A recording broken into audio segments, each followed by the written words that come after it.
hello there. I'm just counting my gold. Gold. Beautiful, beautiful gold. You know, I received a package in the mail today, and it made me think, you know, gold is such an amazing thing. It's so wonderful. And you can collect it in games. You can count it. 1 gold, 2 gold, 3 gold. But what is gold good for? What can we use all this illustrious gold for? What did we slay the dragon for and steal his treasure? Why did we obtain all this beautiful gold? How many times did we farm the council? More beautiful, illustrious gold. As you can see, the dragon eye on the center here. So what is gold good for? As you can see, I've dropped plenty of gold on the ground here, just to play around. But you know, gold has a real purpose in Diablo, and let's go over the purposes of gold right now. So one of the main purposes that you can use gold for, which is actually extremely useful, is gambling. So gambling is an entire thing unto itself and is based on your character's level. So the higher your character is, the better the loot that you can possibly get from the gambling window. There are entire websites and guides dedicated to teaching you how to manipulate the gambling window to your satisfaction. And there's everything from guides on how to create a level 11 character and gamble for a Gull Dagger, all the way to how to get yourself +2 skill amulets, which you really need to be level 93 to get absolutely the best chance at. You can gamble everything from a High Lord's Wrath to a Atma's Scarab and everything in between. And perhaps you are targeting a very specific item. But the gambling window is a place where you can search for those very specific items. For instance, if I wanted to try and gamble for a Tarn Helm, I could try my luck at this skull cap and see what I get. And boo, I got a blue skull cap. But I could try again. And I could continue to try the skull cap until I got something that was worthwhile. But perhaps I would like to try my hand at something a little more valuable, like maybe an amulet or a ring. But notice the cost on these things is extremely high. So how would we reduce the cost to make our gold more effective? Well, there is 2 known methods. Number 1 is the Heed's charm, and I actually have one that is a 15% here, as you can see. And so I'm going to take my low percent Gaheeds out for this particular video, and I'm going to put in my high 15% Gaheeds. And I'm also going to equip an edge bow. So the edge bow has a 15% reduction of all vendor prices, which is absolutely excellent. So if I take this and put this on my character, I will get a 15% bonus, or rather a reduction in all vendor prices, making my gold even more effective. So that amulet that used to cost me quite a lot is now only costing me 44,100, and I can gamble and see what I get. So let's gamble a couple amulets, shall we? +2 Necromancer 8 Strength. +2 Amazon Replenish Life. Bone Spirit charges. +1 Curses, not very good. But as you can see, we can continue down this line, and we will eventually get something that is worthwhile. Now, I do plan to eventually make a gambling guide video, but that one is going to be a little bit more research than this particular one, and we'll get over that eventually. So, now that we've covered gambling, and I've talked very briefly about why gambling is so important, let's go over some other aspects of Diablo 2's gold system as well. So, what else can we use this shiny pile of gold, this mound of shininess?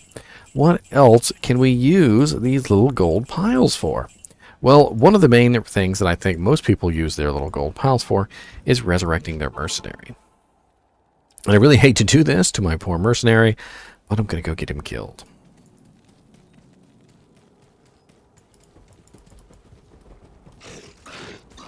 Now, when your mercenary dies, you will have to pay a fee to have your mercenary resurrected.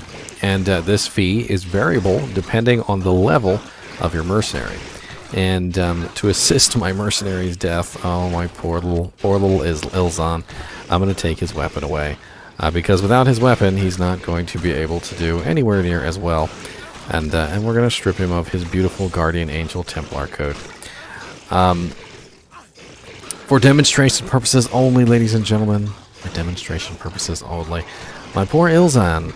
God, he's hanging in there, isn't he? With only one item left on his character. He is still hanging it in there. I almost feel sorry for doing this. I am a terrible person. Look at him, trying so hard to stay alive, too. I am just a terrible, terrible person. I'm going to have to pause this. This is gratuitous violence. So your poor mercenary has died.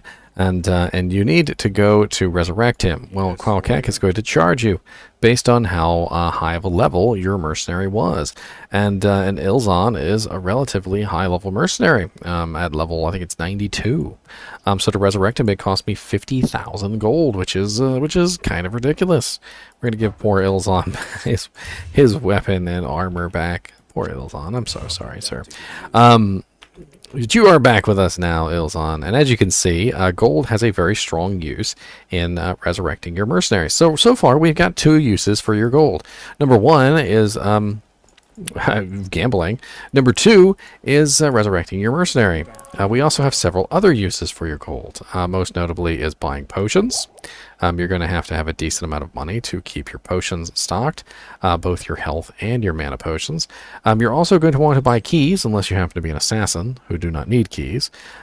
Keys are very important to getting you some decent loot. I've actually had quite a few nice runes drop from chests that were locked. You're also going to need your gold to purchase Scrolls of Identify and Scrolls of Town Portal, as well as the tomes. So, we've already got quite a few options here. You've got your gambling, you've got your mercenary resurrection, and then you've also got your basically your miscellaneous consumables. Let's call them consumables. But we're not done yet. What else can you use your gold for? Well, one very good use of your gold is to search for class items inside of shops.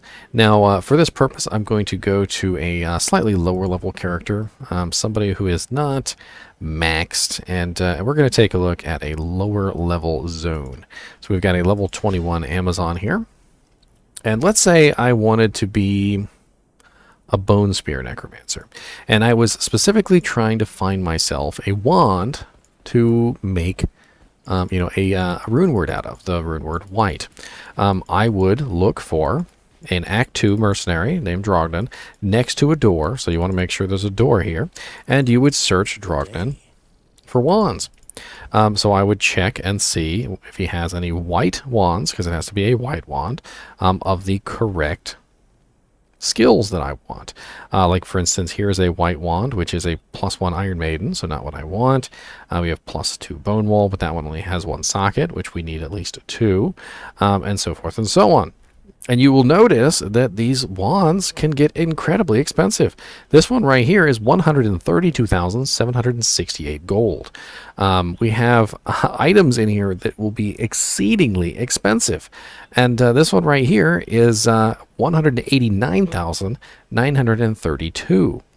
And this one would actually be a halfway decent base for a leaf. It's got +3 Nova and +1 Firewall. We also have +2 Blaze here, Shiver Armor, various things like this, which are going to come in handy. The same thing goes for Paladin Scepters. You can actually find a really, really nice Paladin Scepter, which could function for a Hammerdin. Like, for instance, see this one has +1 Blessed Hammer. You would be looking for +3 Blessed Hammer and +3 Concentration. And these types of shops have items that can actually come in extremely handy for certain characters, these specific class items. Now, it really is too bad that not all the class items are available in shops, but quite a few of them are.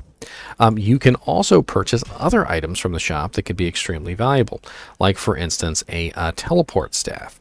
So let me go back to my online character here, and we're going to take a look back in that game we were just in. And if we go and we take a look at the shopkeepers, and I know that there's an exact level that is optimal for finding teleport staffs, mind you, and that level is 19. But you won't be able to use it until level 24. So if you take a level 19 character to Act 3, I believe it is. I want to say Act 3, but it could be Act 2. I think Act 2 is the easier place to shop. But you can search Ormus at level 19, and generally Ormus will have a teleport staff in his inventory. The teleport staff is going to be level 24. I believe, and that teleport staff is going to actually have teleport charges on it. Let me do a quick run, and I'll see if I can't find one to show you all. All right, so I've done a little bit of shopping, and eventually I was able to come across a teleport staff. So here we have a long staff of teleportation with +3 to enchant of 33 teleport charges for a total of 218,112. And this is not all the GG sort of items that you can purchase from a vendor, because having teleport is extremely useful. And if you find the perfect white base for your white wand for a bone necromancer, that can actually be an endgame item for your necromancer. There are also other things that can be purchased specifically for endgame characters from vendors. Like for instance, Amazons can actually purchase some very, very, very nice javelins from the shop. They have to have the correct modifiers, like for instance +3 or is it +4 to javelin and spear skills, along with 40% increased attack speed, I believe. There are some absolutely excellent items that can be purchased from the actual vendors, and this is the kind of thing that you're going to have to figure out as you go along, because they are kind of too numerous to list. What is useful, what is not useful. Things like enchant items made specifically for an enchant sorceress, like a buff stick. Warcry swords, specifically for Warcry barbarians, and so forth and so on. And you might be asking yourself, well, if there's so many different things that I can do with my gold, how do I get more? So how do I get a massively large amount of gold? How do I fill every single stash in my character with gold? Well, there are multiple ways. Number one is selling items. So when you kill a monster, there are various items that fall on the ground that will be worth anywhere between 0, basically nothing, to 35,000 gold, which is the maximum amount of gold that you can get from an item. And let's go ahead and summon my army here real quick.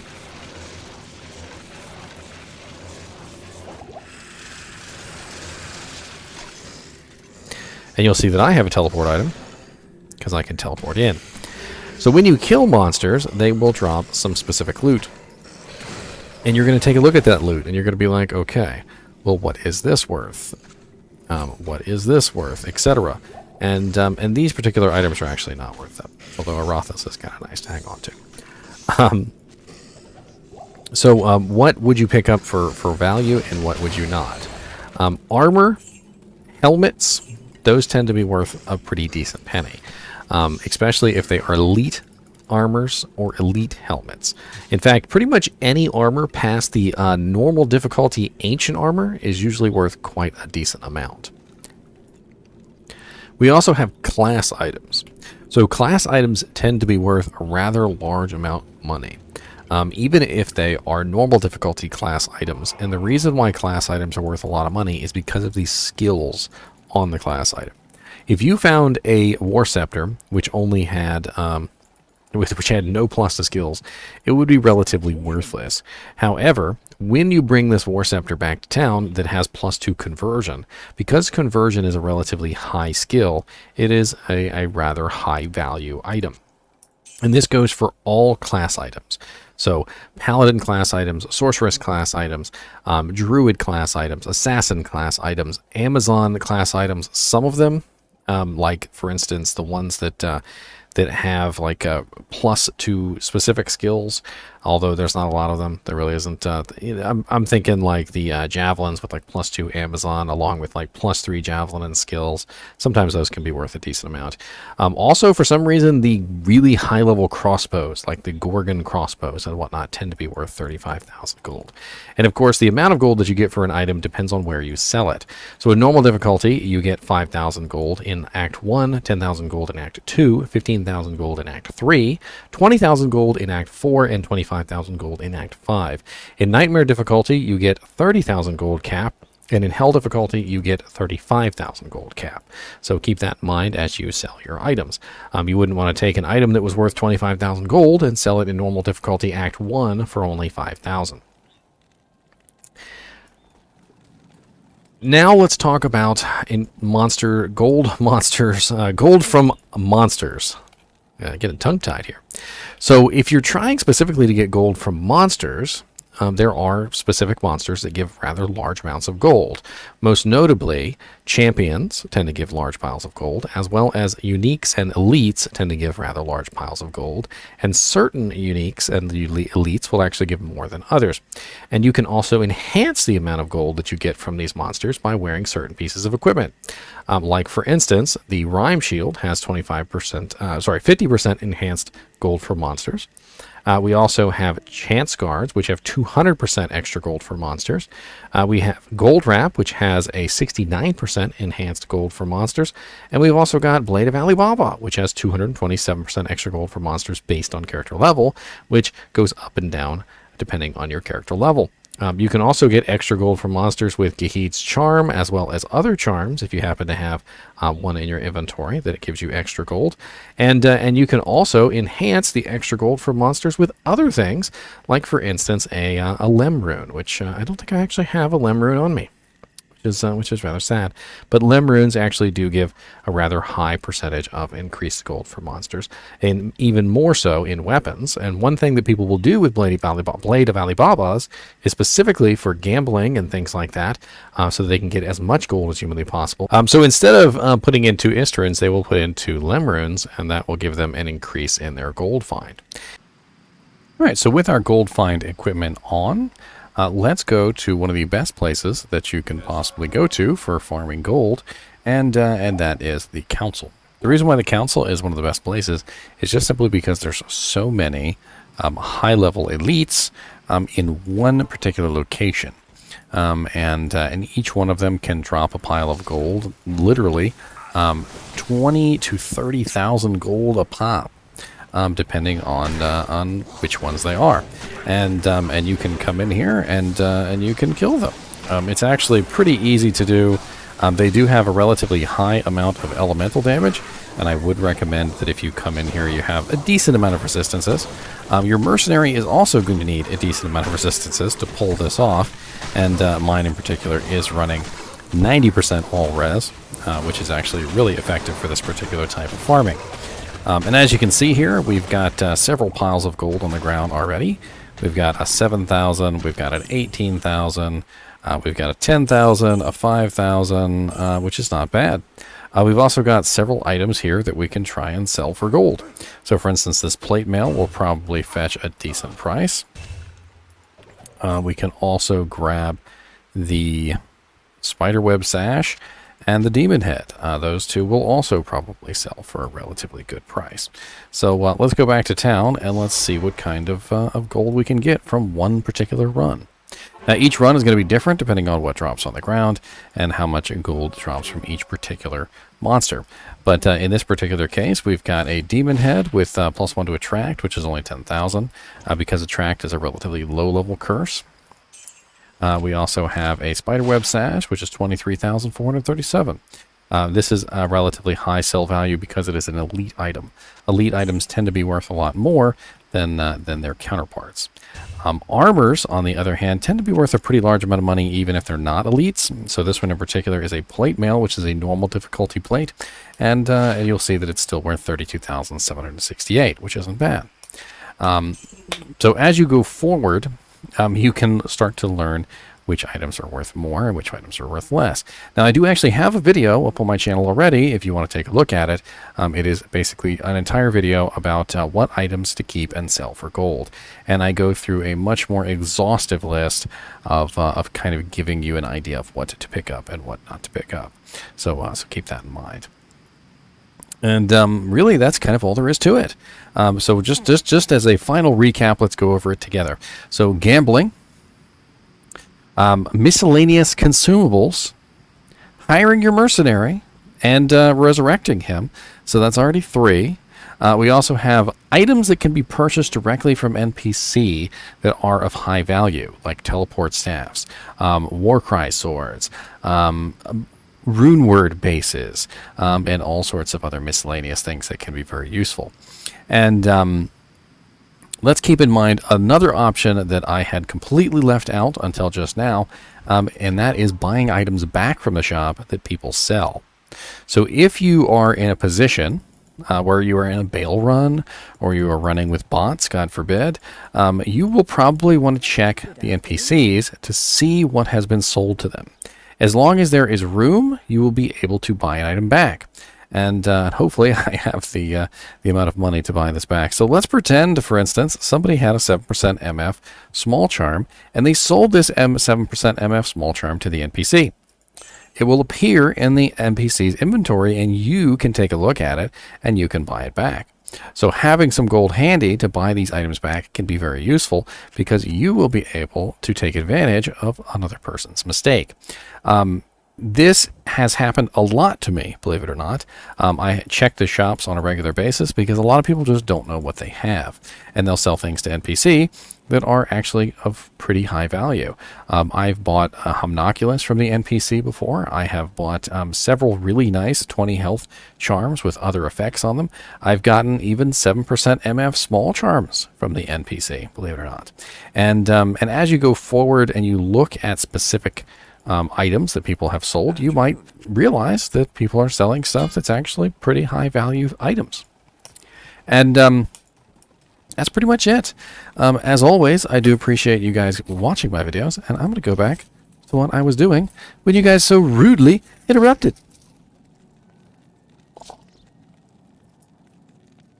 Which is counting my gold.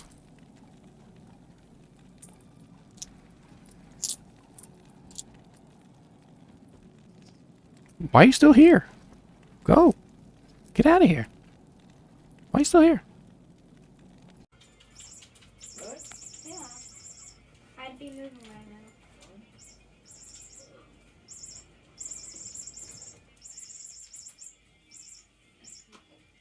Can you move? Yeah, I'm good. Who's that? No, it's the last winner.